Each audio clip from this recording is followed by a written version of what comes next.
Ladies and gentlemen, welcome to my shop. Welcome to my channel. My name's Keith and I'm your host. Come on in. Let's see what our next video is all about.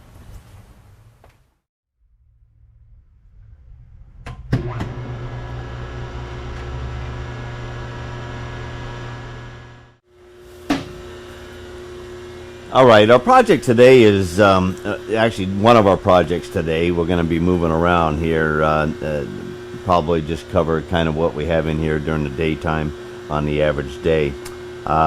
This is going to be a modified coupling. We're reducing a flange diameter from an old engine and out gear from that was driving like a 10.5-inch coupling, and we're going to be modifying it down for the new engine and new gear down to 7 3/4, but it's still going to fit the same taper on a 3-inch shaft. So they're actually downsizing the engine and everything in this project, and we're going to be coming in. We got the shaft work to do on it as well. This is going to be kind of boring because that's what we're doing, is we're just going to be drilling in, opening up. We're going to be creating a register, and then we got to cut this off, and then we're going to set it up, turn it around, and create the taper bore in it. We got a hole pattern to put in and broach a key. It's not really that hard. It's a big chunk and it takes a little while. So let's go ahead and pick a gear here.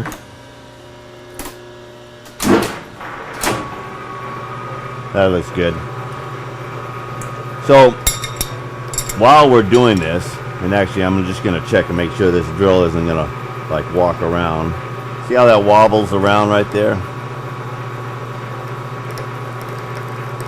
Sometimes if you just baby a drill bit in there, it'll find center. Okay, because basically all we want to do is give this a pilot, and then we'll grab a bigger drill.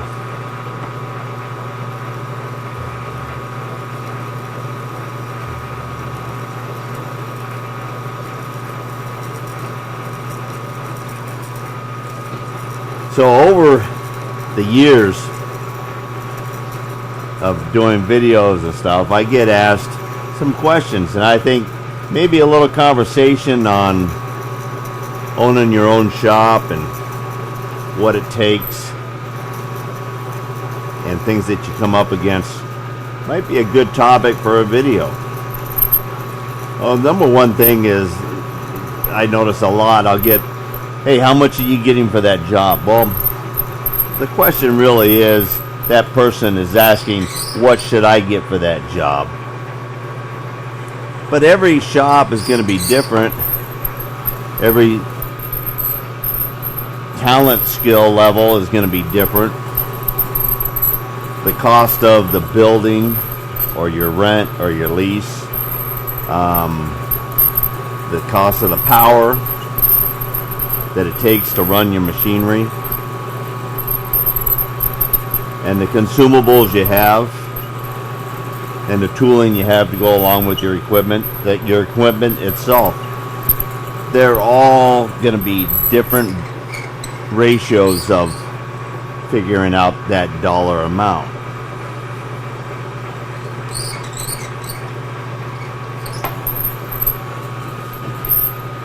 So your basic shop overhead has got to be figured out. And then after that, your wage or your hourly cost for yourself or the guy you're hiring has got to be calculated and figured out. What it takes for me is in between me and my customers, and what it takes for you is going to be between you and your customers.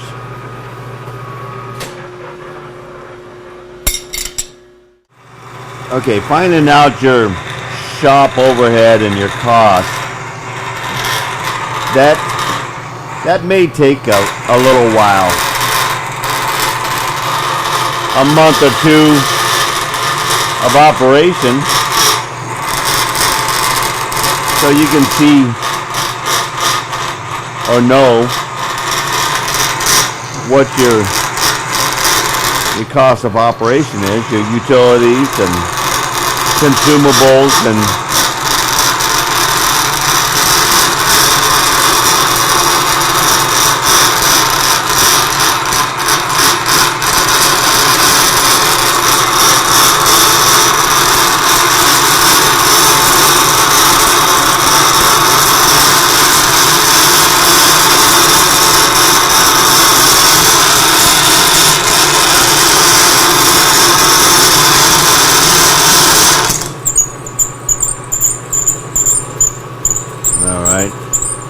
now we're getting down to solid material on this drill bit. All right, so we were talking about taking a little while to figure out your shop rates. Once you have those known, then you got to add in what you're going to need for your own pay rate.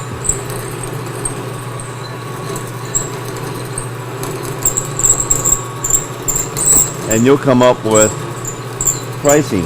Now some things, let's just talk, because I'm a job shop, so I do something all the time. I'm not shooting, or I'm not chasing production. And production is a different kind of animal there, because you're out there and you're competing against everybody else. So you're not only fighting between what it actually takes you to do the job, you're fighting what it takes somebody else to do the job, and then you're trying to underscore them. Everybody leaves money on the table, and production is passed off most of the time to either the lowest bidder or the next to the lowest bidder. Job shop isn't like that, because one, you're working in a different realm of work. You're either repairing something that can't be purchased or gotten in time, or is no longer available. Not to say that job shops don't get somewhat involved in a little bit of production work, but it's within their own little projects, just like the plant hangers that I manufacture or design and build for Cape Cod hangers. And they have a certain order, and then I end up plugging them on the table and hitting the button, and I'm doing a little bit of production work there. But that's just another variety of what I do in my shop. My biggest suggestion or point of being a jobber and having a job shop is be as diversified as you possibly can. Sometimes things take or go in cycles. Just like the marine shafting that I specialize in, it has a certain time period that it's more popular than others. And I do repair, and I actually specialize in repair of marine shafting. And I actually prefer that over manufacture of new. Not that I don't enjoy making a brand new shaft, but when I repair a shaft, most of the time I'm saving the customer money. I'm making a little more money on the repair, but I'm saving that customer a lot more money than he's buying new, especially now, because molybdenum and nickel just went up in the London Stock Exchange from $21 to $38. As of April 1st, shafting now is 50% more just for the material to start with. So things like my weld fusion overlay process, which we're going to be doing on the shaft that this is going on, and a couple that I have just done lately, and I'll be bringing that back to the front page for you to watch and see, so that you are going to realize that you have other options besides spending the big cash on something that has taken a jump because of foolish reasons of the world. But anyhow, we can't control it, but we can control how we service those items. And being diversified in manufacturing new or repairing is the key to a well, even tuned job shop. Okay, let's talk a little bit about insurance. And insurance comes in on your overhead cost as well, and that's a must. You've got to have that. But the best thing my dad ever said to me, because I grew up and we had business, I grew up with business in the family business. And my dad said, the best insurance is to never do anything that you need insurance.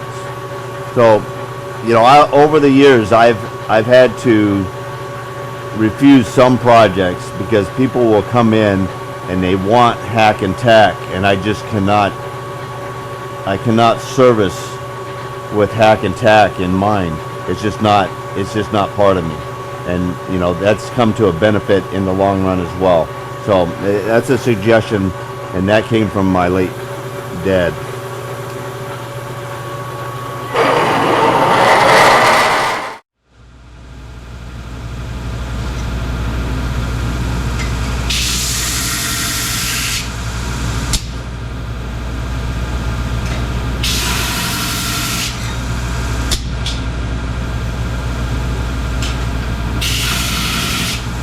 Just like production here, but it's just a little dressing. Makes each one of these a little easier to weld onto the bar that we did in the other room.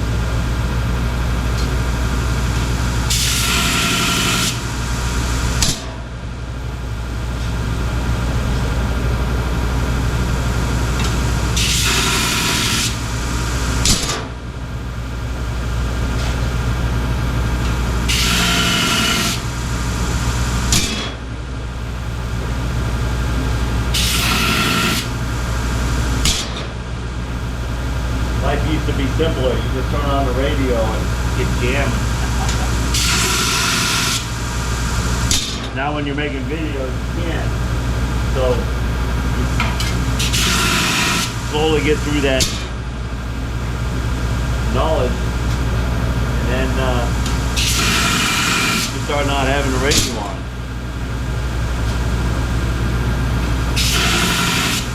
You're just working in the sound of the machine.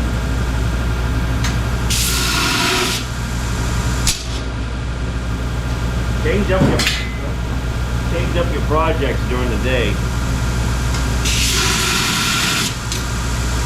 and then they won't get dragged out so much.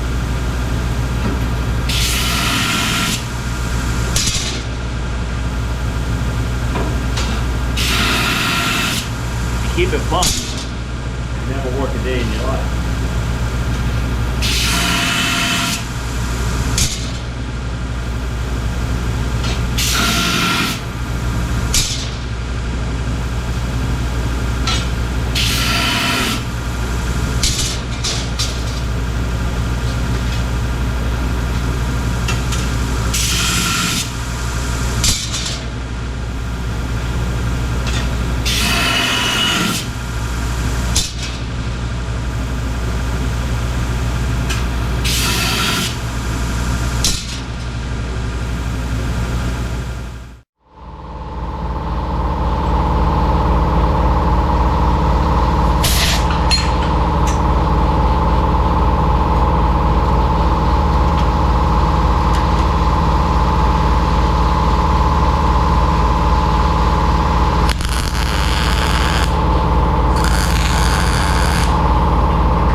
Today I want to share a tip on cleaning the grates on the plasma cam or any other machine you might have. I mean, if you have drop-in slats and things like that, you could probably pull the slat out, drop it on the floor, and it would do the same thing.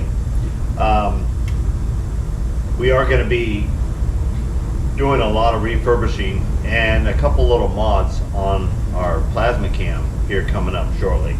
But I wanted to share this tip on cleaning the grates, because once the buildup starts increasing its thickness or its girth on the rails, it affects your cut on your plate. When you have something behind there, you ever torch between two pieces of metal and it's cutting through the first fine, and then when it gets to the second one, it's giving you blowback and that kind of thing. All right. Okay, this is my straight needle gun. It's got a series of needles in here, reciprocates back and forth. It's made for knocking off slag, rust, and other things. But it's also great for taking the swarf off of your grate. All right, and I just take and I just hold it. The vibration almost shakes it right loose immediately. I used to pull this grate out, lay it on the floor upside down, and then scrape it with the hoe. And it was quite labor intense, and it was a lot of bending over, and I also had to remove it. Now I'm not ready to clean the pit, but I will be cleaning the pit when I get ready to do a little bit more refurbishing on this. But just to go ahead and clear this out so that we can get on our next series of parts that we got to cut out, which we want it to be nice and clean. This is how we go about it.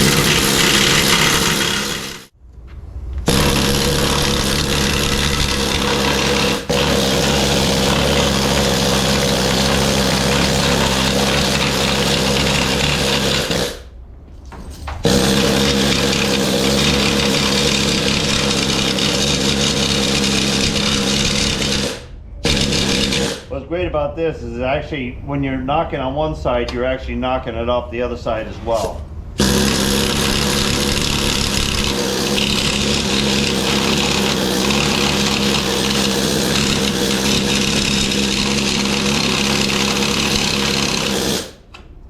That's where those points are. We got this in the Inco saw so we can saw off the excess material on here. We've drilled it, we counterbored. This is rough size. It's still got about 1/8 of an inch or so to be the register size of this. Now, this is the original coupling, and this is the flange size difference that we're going to. This nut actually went on here and held this coupling onto that shaft. And we're going to have to be modifying this nut here so that it will go inside here. So we're going to do some kind of a spanner type of pattern in the face of this, and we're going to turn this nut around on the outside. And then from the side we'll be putting in a threaded hole for a set screw or dimple to come in and lock the nut on the outside. So that's kind of the plan. But I wanted to give you a view of this here before we start cutting.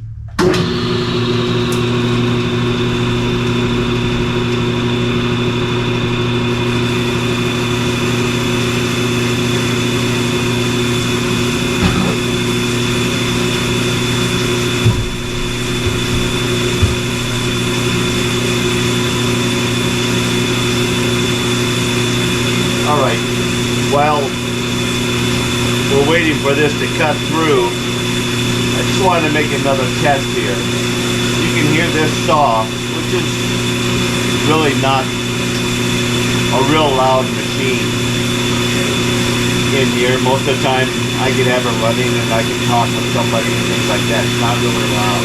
Let's go over and flip over the phase converter and see if you can hear it.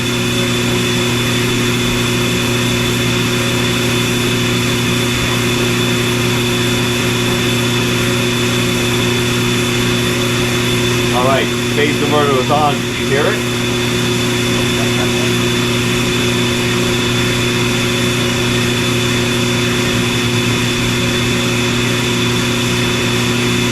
Alright, the saw is single phase, so I don't really need it, so I shut it off. Alright, that's going to cut through. We're going to go do something else.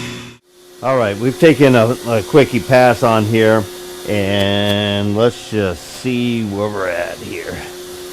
We need to go down to like 3 inch. We're at 3/800, so this is the optimum time to shit and get on the part here.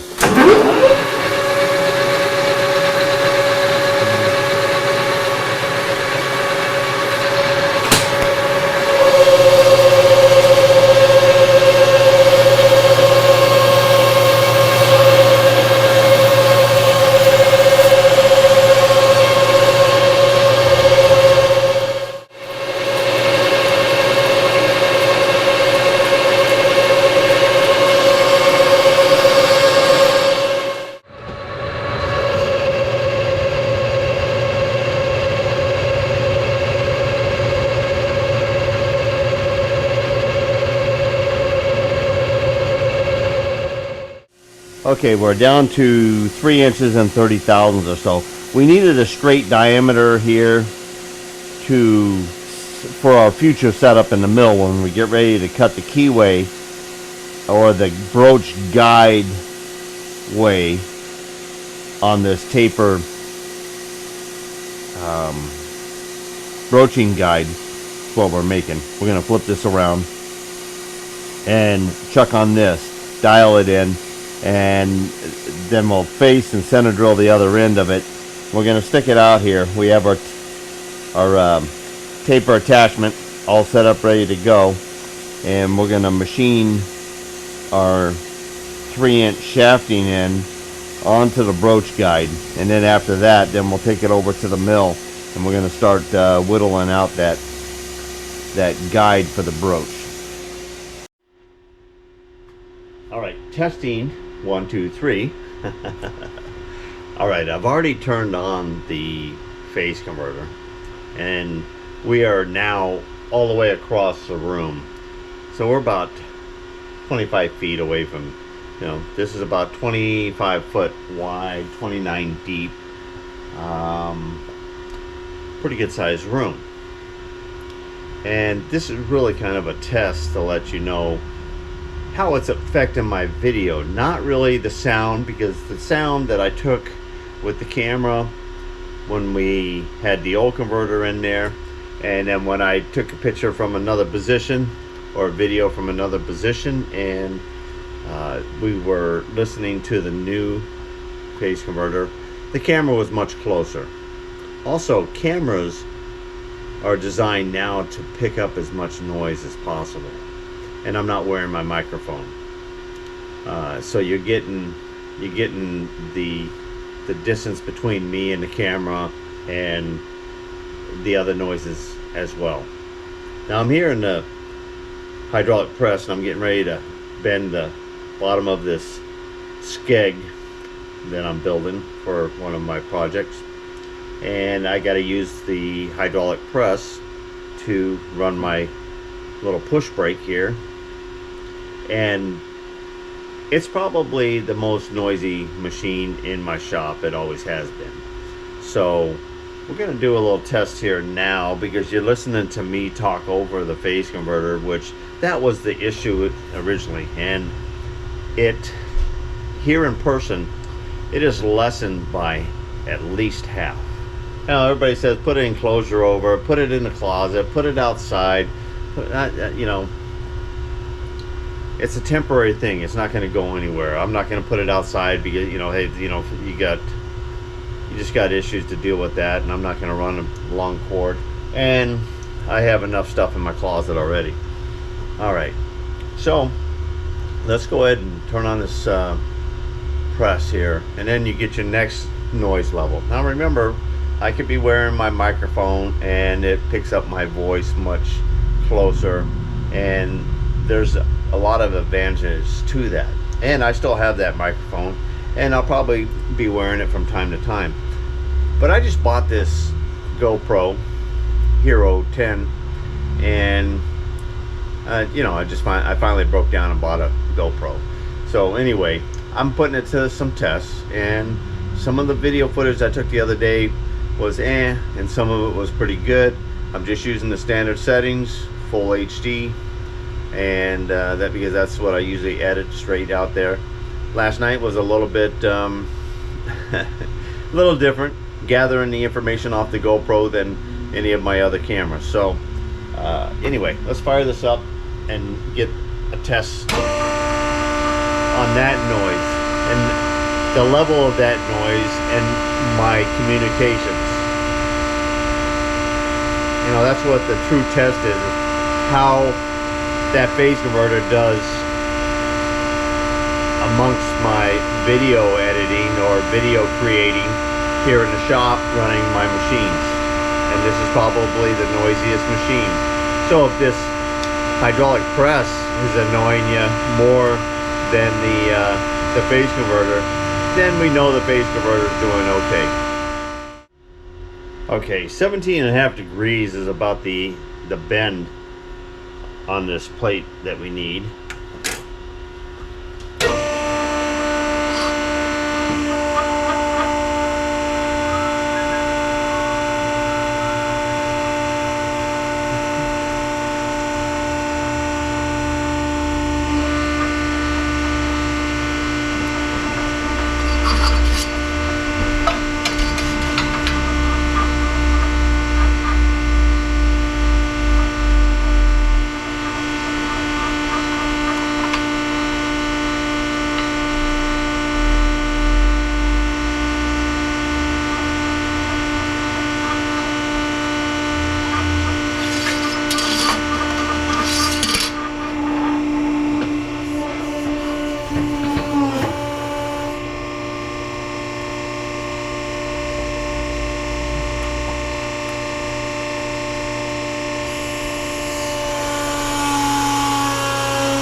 That's pretty close.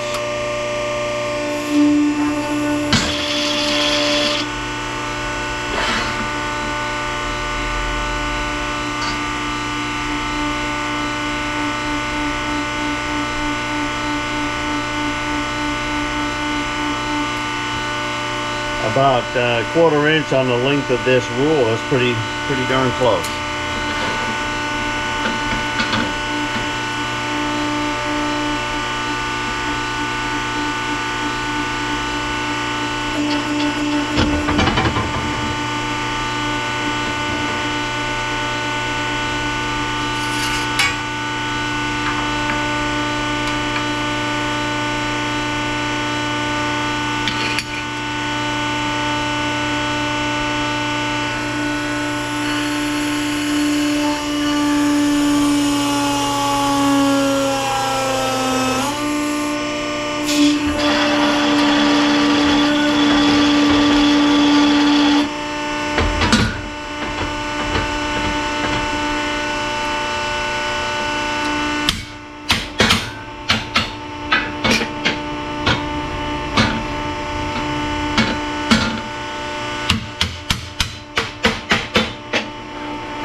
On the money.